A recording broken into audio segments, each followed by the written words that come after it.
Ladies and gentlemen, Crimson Desert's been out for about 2 weeks now, and I've pumped about 45 hours into the game, and I have a ton of thoughts about it. So if you're interested in the game and you're trying to make sense of all the reviewers saying it sucks, players saying they love it, and just kind of all the confusion going around, I'm going to clear all that stuff up for you today, and I'm going to go over my experience with the game, which had a pretty big inflection point where I kind of switched from like really being frustrated and not liking the game to really being super into it. So hey, before we dive into all of that, if this is your first time on the channel, I am Blame It On Ryan. This is my channel all about video games. So if you like this kind of content by the end of the video, please consider subscribing, and that way you can be notified when I drop a new video. And hey, without further ado, oh yeah, also do that like and subscribe stuff too. That really helps as well. Okay, so what's going on with this game? Because critics are saying one thing, and players are jumping into the game and being like, I don't even know what they're talking about. So I just wanted to kind of clear it up real quick. And I've got some footage that I think kind of highlights this quite well. So we'll get to that in just a second. But basically what's happened here is reviewers got a game that was vastly different in the actual playability of it versus the game that you would maybe buy and download and start playing right away now. And just things like, fast travel points, which there, wasn't one apparently in the main town or in the camp, or, now there's like all over the world. But just even finicky things like the controls are completely different today than they were even on launch day. And you can see some just snippets from my opening day stream. So I streamed it live the day it came out. And you can see I was even pretty frustrated with it. Check this out. Press X repeatedly. Oh my god, not a fan of that. Hold L1 to look at your target, and then, oh my god, then box to jump. Well, that didn't work. Maybe you have to be like close enough. L1. Okay. Wow, that's these game mechanics are very odd. It's gonna take some time to get used to this control scheme. I know this is primarily a PC game, but like, did they have like console playtesters? Because even from just like jump, like, oh my gosh, this control is a little wonky. See, look, like now you can't do the L. So they just teach you L1 and box, and then it's like, nope, can't do it. So you can see I was struggling super hard. And the controls on day one are not the way that the game controls or feels like now. The game feels quite a bit better.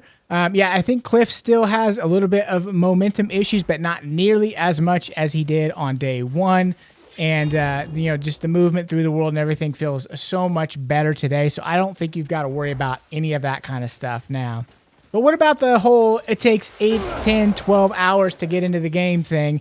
And that is kind of accurate. The game doesn't really know how to get you into this world because it has so many just really complex systems and just systems upon systems. And I mean, the game is very complex, but like once you get into it, once you kind of learn everything and you get into this world, you get into the story and the characters, and you start doing your quest and you're kind of living in the world, all that stuff kind of just fades away, and then you're just kind of having fun doing stuff. But before that, the game just tries to introduce you to a lot of different concepts. So, they want to get you to the Abyss, which is like the floating island puzzle areas. They want to get you into that right away. They want to get you like used to questing, so they give you like some of the worst quests you could possibly have in a game. Like, go get this cat off this roof. Running late, but he just won't come down. Hurry! You're going to get us both in trouble. Or, let's watch this lady, watch her husband fall off a roof because he's trying to, like, take a broom to the chimney. She don't even care. Can't you do a single bloody thing right? Dude fell off the roof. Damn. I hope that's not her husband. Jeez. A bloody chimney.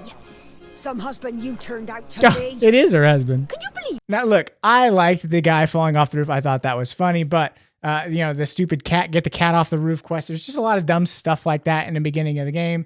And then the first Abyss level that they put you into is also just kind of confusing and a little bit difficult with some of the controls and stuff because you're kind of learning it all for the first time, and it's a lot of it is really wonky.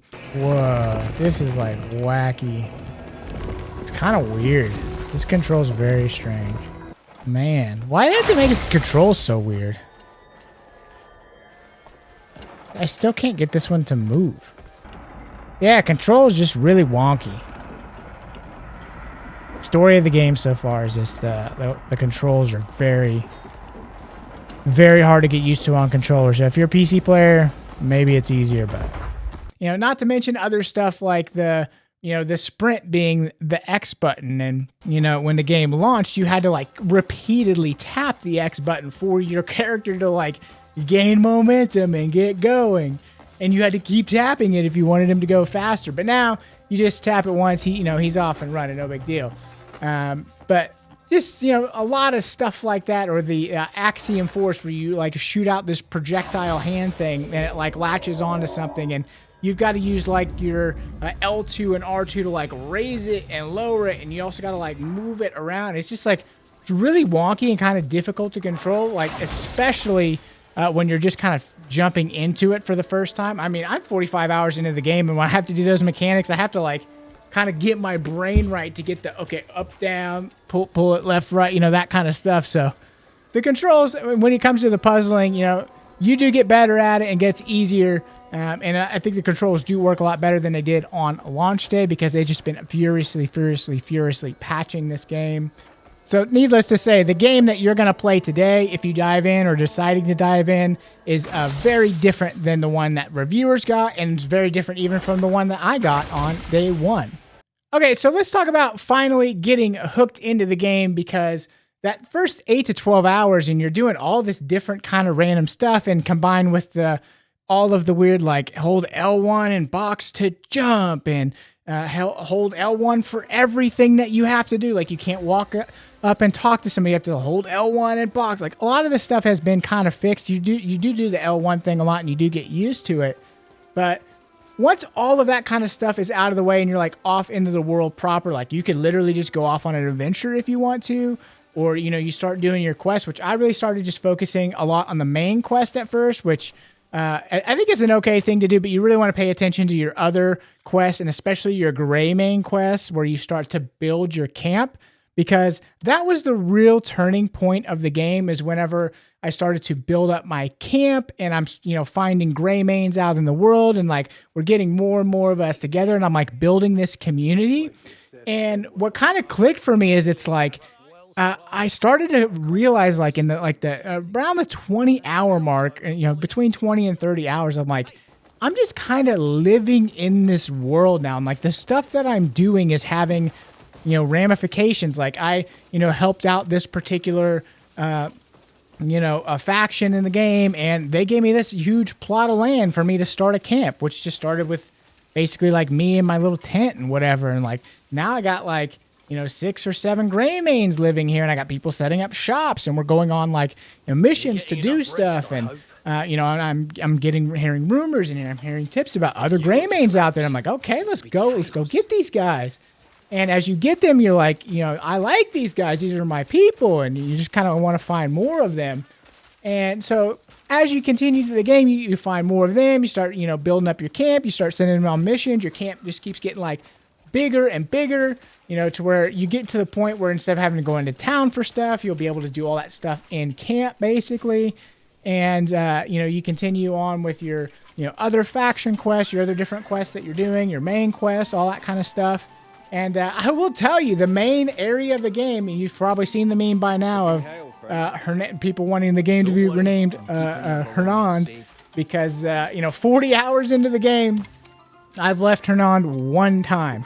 Actually, right before I started recording this video, I think I was at 45, 46 hours, and I left Hernan one time. And actually, I'm back in Hernan still doing more other stuff. So I stepped out, and I went right back in. So 45 hours into the game, and I haven't really even left the main area, and I've got so much still to do in that main first area that this game is going to be one of those like games that you could just buy and just sink hundreds of hours into, which generally I'm not that type of guy, but the mentality I'm trying to have with it is look, I'm going to put time into it. And if I feel like I'm starting to get a little tired of it, a little exhausted, or like maybe I'm going to exhaust out Hernand and I'm going to put it to the side. And maybe like Starfield will come out in PS5 and then boom, I'm going to jump into Starfield, play it for a while and then beat Starfield. And then maybe I'll jump, back in and start on my next series of quests or whatever. So I think this is going to be kind of like my game between games for a while. I mean, it's my main game right now. Don't let me kid you. But I think I'm going to be playing it off and on just because it's so big. And I'm not going to just plow through it for 300 hours or whatever, however long the game is. But I will say, 45 hours in, normally I'm kind of like, wanting the next thing and getting a little bit tired of what I'm playing. This game, that's not happening at all. And I'm kind of getting more and more into it. I'm really loving living in this world. But it's not all sunshine and rainbows. There are still some frustrating things that pop up now and again, too. Just silly things with the puzzles sometimes that aren't obvious. At one point in the game, I did a force push on like what looked like a thing in a wall that you could push forward, and it hit it and it shook and you could see that wall move, but it didn't open and I couldn't figure out how to open it. And I got really frustrated by it. And then I eventually found out later, like, you just walk into it and it just pushes in. It's like, what? It's like, come on. Or, just kind of like when I was back at the beginning of the game and I had the problem with all the doors. I couldn't figure out which door to go into because there's no markers on it or whatever. And I swear I looked at each door and whatever. And I thought I walked into each door. And eventually I just walked into the door and just opened up. And I was like, oh my God. Oh, this door's always locked. Oh, the door's always locked. Well, guess what? I got the key. See, they have the mark, but it doesn't let me do anything. You need the Marquis's permission to enter the audience chamber. Well, I got a key, so leave me alone. He's not going to let me in there. Yeah, this is kind of frustrating.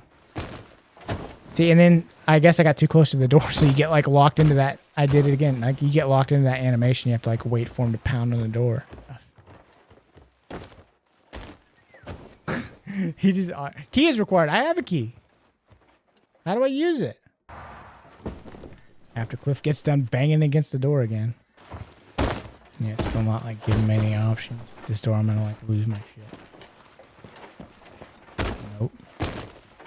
Hey, just real quick too, if you are enjoying this video, please drop a like, leave me a comment down below. So, it's this room. It's supposed to be this door. Oh my God. Or this one that I just did. This is actually, 45 hours into the game. I had to get this particular door to open to grab something out of it because I had to put it on this other thing to build this other thing.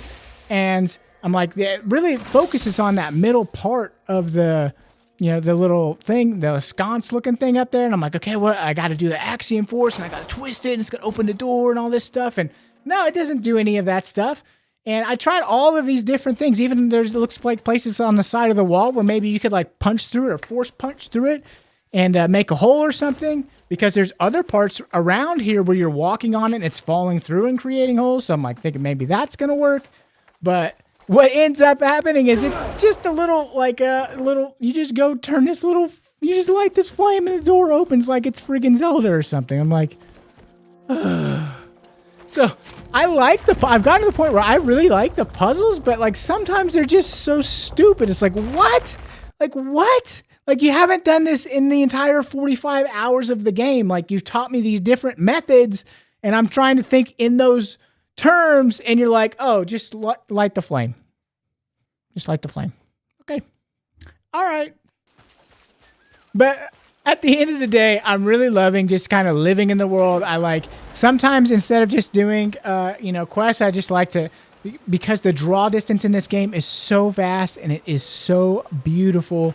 Sometimes I just like to go and be like, oh, that looks like a really cool thing. Let me go check that out. And sometimes you'll find a hole in this maybe mountainside, and inside there's a whole, I don't even know what you called it, but there's a bunch of enemies in there and a really sick weapon in there. And it's you're rewarded for kind of exploring.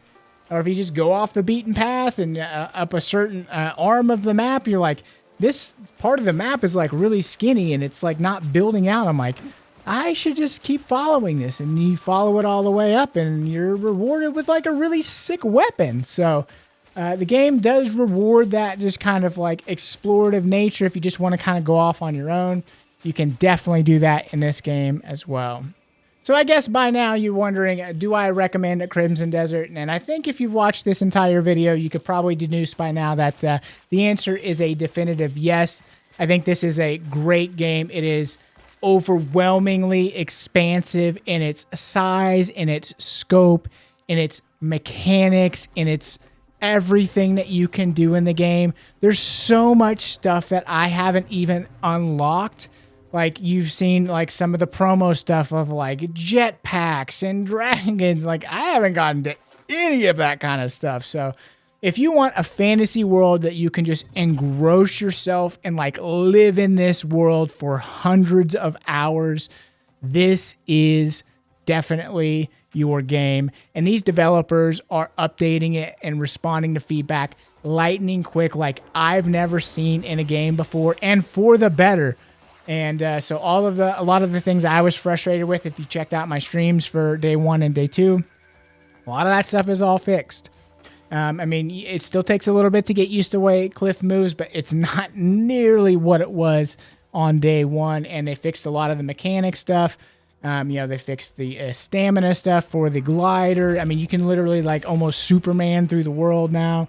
I mean, instead of like having to, climb all of these giant walls that are in your way everywhere, you can basically just do like these huge like triple quadruple jumps up and then grab and then do it again and then get up. And there's a way to just constantly recharge your spirit meter to always have that available. So I think that the devs are going to keep patching it. They're going to keep making it better and better. I had some image quality issues on the PS5 Pro on the second day.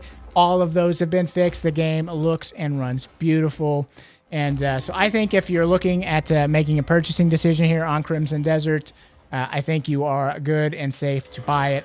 But if you're looking for it on PS5 Pro, I definitely recommend it. Obviously, if you have a PC that can run, this kind of caliber of a game, you'll be good to go. I mean, obviously, check your specs and, your equipment, all that kind of stuff. But generally speaking, Crimson Desert, really great game. Definitely recommend it. All right, y'all. Thank you so much for watching. And as always, we will see you in the next one.